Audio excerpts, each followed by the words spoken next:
दोस्तों, रामायण में आप सभी लोगों को रावण की पत्नी मंदोदरी तो आप सबको याद ही होगी। जी हाँ, वही मंदोदरी जिसने अपने पति रावण को कई बार अनैतिक कार्यों को करने से रोका था। कहा जाता है कि रावण की पत्नी मंदोदरी एक ज्ञानी स्त्री थी। वह इस युद्ध का परिणाम जानती थी, इसलिए वह हमेशा से ही इस युद्ध के खिलाफ थी। दोस्तों, आइए जानते हैं कि आखिर रावण के मरने के बाद मंदोदरी का क्या हुआ। आखिर कौन थी मंदोदरी? क्या सच में रावण के मरने के बाद मंदोदरी ने विभीषण से दूसरी शादी कर ली थी? इन सभी प्रश्नों का जवाब जानेंगे आज की इस वीडियो में। दोस्तों, जब रावण द्वारा माता सीता के हरण की बात मंदोदरी को पता चली तो वह उस समय भी रावण को माता सीता को सम्मान पूर्वक भगवान श्री राम को लौटाने की सलाह दे रही थी। लेकिन हठी रावण ने मंदोदरी की बात नहीं सुनी और लंका का विनाश हो गया। राम रावण का युद्ध हुआ जिसमें रावण मारा गया और मंदोदरी चाहकर भी उसे बचा नहीं पाई। लेकिन क्या आप जानते हैं कि रावण के मरने के बाद मंदोदरी का क्या हुआ?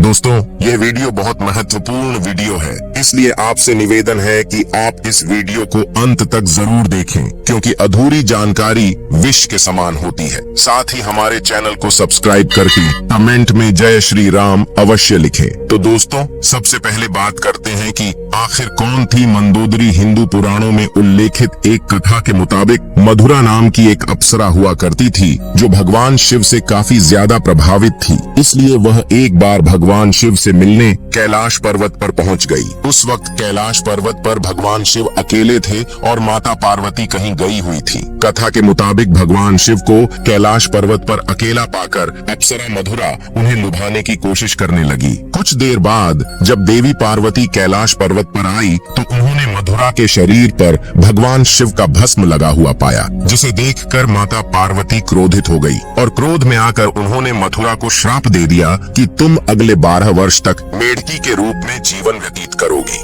माता पार्वती का श्राप और क्रोध देखकर मधुरा डर गई और हाथ जोड़कर उनसे माफी मांगने लगी। जिसके बाद माता पार्वती ने उससे कहा कि सही समय आने पर तुम श्राप से मुक्त हो जाओगी। और जैसा कि माता पार्वती ने श्राप दिया था तो अप्सरा मधुरा तुरंत ही मेढकी बन गई, जिसके बाद धरती लोक पर विचरण करने लगी। मेंढक रूपी मधुरा पृथ्वी लोक पर किसी तरह अपने दिन गुजार रही थी। लेकिन तभी एक दिन अचानक एक भयंकर सर्प मेढकी मधुरा को खाने के लिए उसके पीछे पड़ गया। मेढकी मधुरा अपनी जान बचाने के लिए भागने लगी और भागते भागते वह संत आर्षि के आश्रम में पहुंच गई, जहां उन्होंने खीर बनाने के लिए खीर का बहुत बड़ा बर्तन लकड़ी के चूल्हे पर चढ़ाया हुआ था। जब सांप ने मेढकी मधुरा को दौड़ाया तो वह उछलकर उसी खीर के बर्तन पर बैठ गई। जब सांप उसके पीछे आया तो उससे बचने के लिए मेढकी मधुरा बर्तन के एक छोर से दूसरे छोर पर उतर गई। सांप भी उसके पीछे उस मेढकी को पकाने के लिए उस बर्तन पर चढ़ गया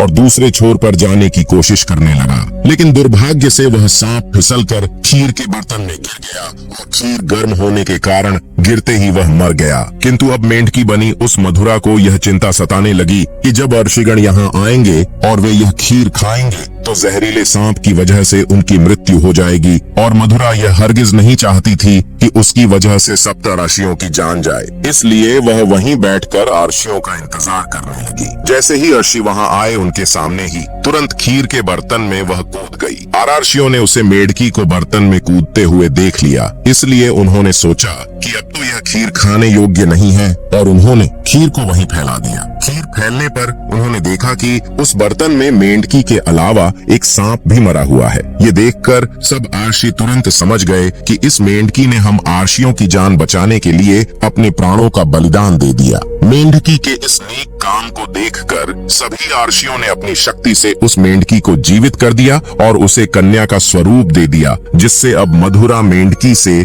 एक सुंदर कन्या बन गई। किंतु लोग समाज के डर से अर्षियों ने इस कन्या को अपने साथ नहीं रखा। उन्होंने महर्षि कश्यप के पुत्र मायासुर को बुलाकर उस कन्या को उन्हें सौंप दिया। मायासुर और उसकी पत्नी हेमा ने उस कन्या को पुत्री के रूप में गोद ले लिया। उन्होंने ही मथुरा का नाम बदलकर मंदोदरी रख दिया। अगर हम बात मंदोदरी के पिता मायासुर की करें तो उसे राक्षसों का विश्वकर्मा कहा जाता था। उसे ब्रह्मा जी से विशेष वरदान प्राप्त था, जिसके मुताबिक वह कहीं भी सुंदर भवन व नगर का निर्माण कर सकता था। मायासुर ने ब्रह्मा जी से प्राप्त वरदान के प्रभाव से ही अपनी पत्नी हेमा के लिए मंडूर जैसी खूबसूरत नगर का निर्माण किया था, जो कि वर्तमान में जोधपुर का मंडोर है। दोस्तों अब जानते हैं कि मंदोदरी और रावण का विवाह कैसे हुआ था। कथा के अनुसार एक बार रावण मायासुर से मिलने के लिए मंडोर पहुंचा था। उसी समय उसकी नजर मंदोदरी पर पड्डी बैठी थी। कहते हैं कि रावण मंदोदरी की सुंदरता पर इस कदर मोहित हुआ कि उसकी कई रानियां होते हुए भी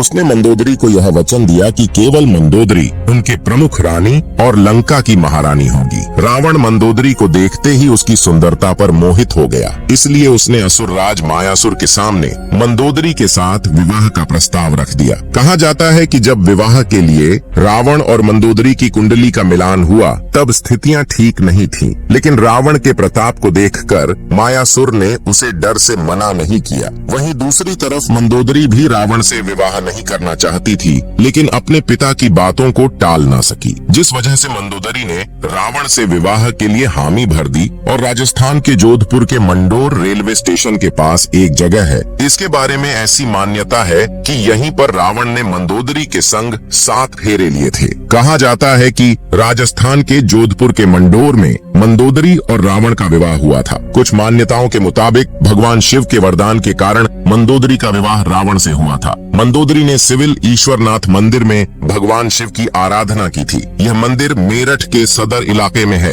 कहा जाता है कि मंदोदरी ने भगवान शंकर से यह वरदान मांगा था कि उसका पति इस धरती का सबसे विद्वान और शक्तिशाली पुरुष हो। उस समय रावण ही एकमात्र ऐसा पुरुष था जो धरती का सबसे विद्वान और शक्तिशाली पुरुष था। कथाओं में मंदोदरी को एक पतिव्रता नारी के रूप में वर्णित किया गया। वह मंदोदरी ही थी जिसने अपने पति रावण के मनोरंजन के लिए शतरंज के खेल का प्रारंभ किया था। रावण से विवाह के बाद मंदोदरी को रावण से मेघनाथ और अक्षय कुमार नामक 2 पुत्र भी हुए थे। जैन सूत्रों के मुताबिक श्री राम द्वारा रावण के वध के पीछे मंदोदरी का भी हाथ था। कहा जाता है कि रावण की मृत्यु एक दिव्य बाण से हो सकती थी और उस दिव्य बाण के बारे में रावण ने सिर्फ मंदोदरी को ही बताया था, लेकिन हनुमान जी ने बहुत ही चालाकी से अपनी बातों में फंसाकर मंदोदरी से इस बाण के बारे में जानकारी हासिल करके उसे चुरा लिया और इस बाण की मदद से प्रभु श्री राम ने रावण का वध कर दिया था। कहते हैं कि मंदोदरी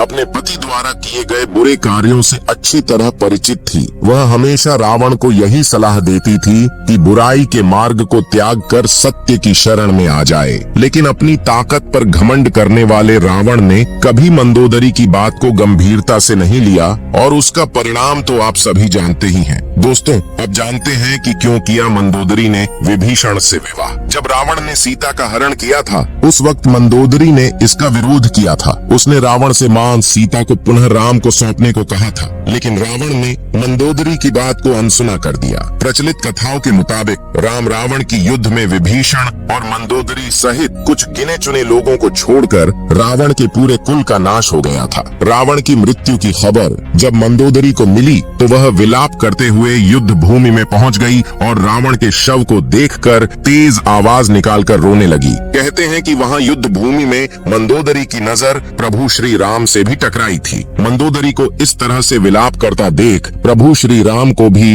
अति दुख हुआ था। लंका के सुखद भविष्य के लिए श्री राम ने विभीषण को लंका का राजपाट सौंप दिया था और उन्होंने मंदोदरी के सामने विभीषण से विवाह करने का प्रस्ताव रखा था, लेकिन उस समय मंदोदरी ने उसका कोई उत्तर नहीं दिया। इसके बाद प्रभु श्री राम अपनी पत्नी सीता और भाई लक्ष्मण के साथ वापस अयोध्या लौट गए। वहीं दूसरी तरफ मंदोदरी ने रावण के वियोग में खुद को लंका के महल के एक कमरे में कैद कर लिया। बहुत दिनों तक इस कमरे में कैद रहने के बाद फिर वह बाहर निकली और उसने विभीषण से विवाह कर लिया, लेकिन कुछ विद्वान इस बात को सीधे तौर पर नकारते हैं। दरअसल इन विद्वानों के मुताबिक मंदोदरी पतिव्रता नारी थी, अपने पति के प्रति पूरी तरह से समर्पित थी। इतनी महान ज्ञानी और पतिव्रता नारी ऐसा निर्णय नहीं ले सकती। ऐसे में रावण की मृत्यु के बाद मंदोदरी का विभीषण से विवाह करना एक किंवदंती के अलावा और कुछ नहीं है। वैसे दोस्तों आपको क्या लगता है कि क्या मंदोदरी ने विभीषण से दूसरा विवाह किया था? कमेंट में जरूर बताइएगा। इस वीडियो में फिलहाल इतना ही उम्मीद है आपको आज की वीडियो पसंद आई होगी। अगर हाँ तो इस वीडियो को लाइक करें और हमारे चैनल को सब्सक्राइब करके कमेंट में हर हर महादेव जरूर लिखें। धन्यवाद।